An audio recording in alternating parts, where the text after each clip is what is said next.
Hello everyone. We are coming to a very special time in the universe where the cosmos is open in a very specific and unique way. It is one of the most powerful times of the year. I can tell you what I know for sure. That is one. And two, it's an even more powerful experience when we join together in a group of like-minded people, drawing down consciousness, meditations, learning secrets, diving deep into the wisdom of Kabbalah and how to utilize Rosh Hashanah to be the most powerful, unique time for each of us individually. Oftentimes people share that they feel like they were at the right place at the right time, and I think sometimes we attribute that to luck. But it's not really about luck at all. It really comes down to desire. I'll tell you a story about a man who had a burning inside of him to learn from a spiritual teacher. And to learn from this teacher required him to travel over a day's walk. This is in ancient times. His friends said, "What are you doing? It's too far." His brother said, "It's freezing outside. You don't even have a coat. Why? Just stay here. You can learn and you can experience what you need to in this town that you live in. What's this desire to go and seek something more beyond? You don't even know what that experience will be like for you." But he had this voice inside of him that said go. So he decided the next day to leave. It was snowing outside. He put on his light coat. He went for the walk, the trek. It took him 24 hours. Finally, he got to this teacher's house. And there were a group of people there. By this time, his feet were numb, his hands were numb, but he was so happy to be in the room. And he heard things that day that pierced his soul, that woke him up in a way that he didn't even realize that he needed to be awakened.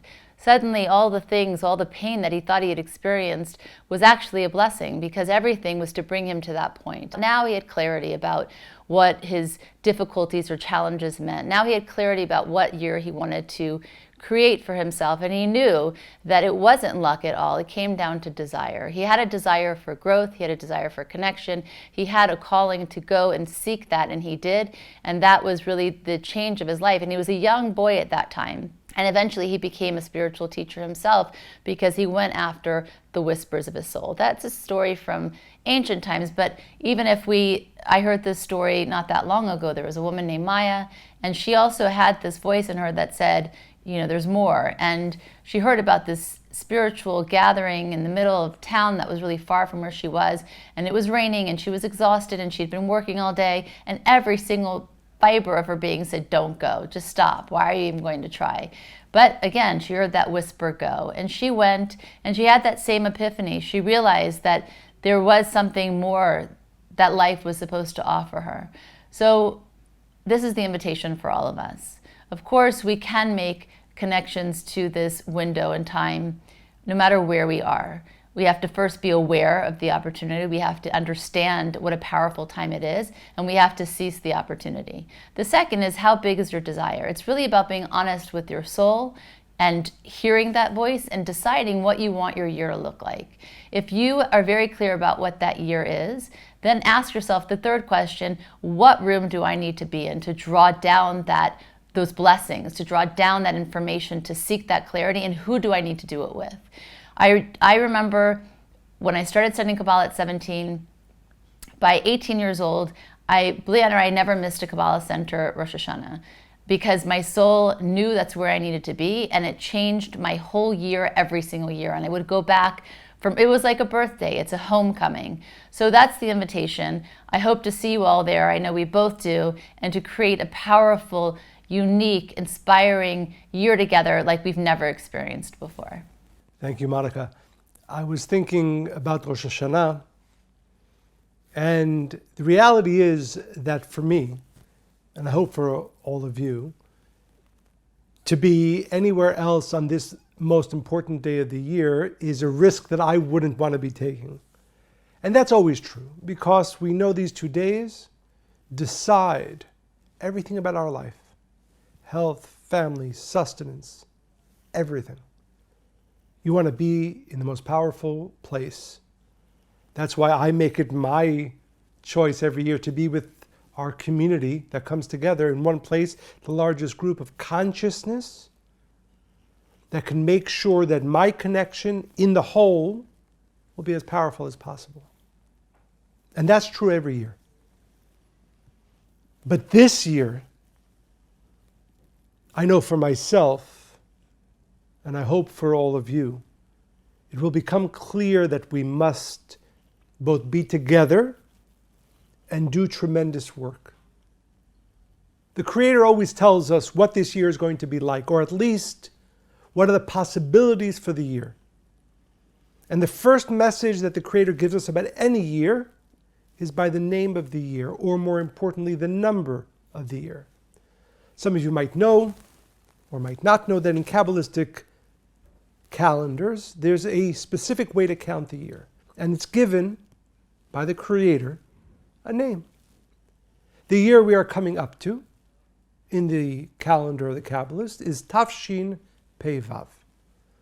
The last two letters that have a numerical value always give us the clearest indication of the energy that's going to be available and the possibilities and the challenges that are available in that year. So what is the Creator telling us about the year that ends with the two numbers, the two letters Pei Vav, or 86? So those of you who study Kabbalah, you know that there are different conduits, channels by which the light of the Creator comes into this world. There is the name of mercy, Yud-Ke, Vav-Ke, numerical value 26. And then there is the name of judgment, left column. And that name is the name Elohim, numerical value 86. So that tells us that there is a strong energy coming to the world.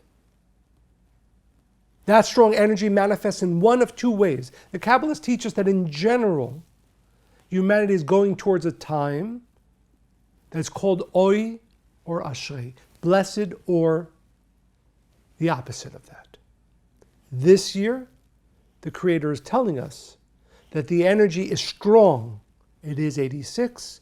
It is Elohim.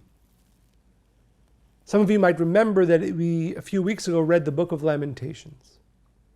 And there, the word Elohim is used in the phrase that indicates judgment. The other aspect of the number 86 is also the word kos, cup. Those two words, I want us all to keep this in mind and really think deeply about this as it relates to what is about both, most importantly, the work we're about to do on Rosh Hashanah, and then the way this year has the potential to be. So first we're told that that's the name Elohim, left column, possible judgment. Second, kos, a cup.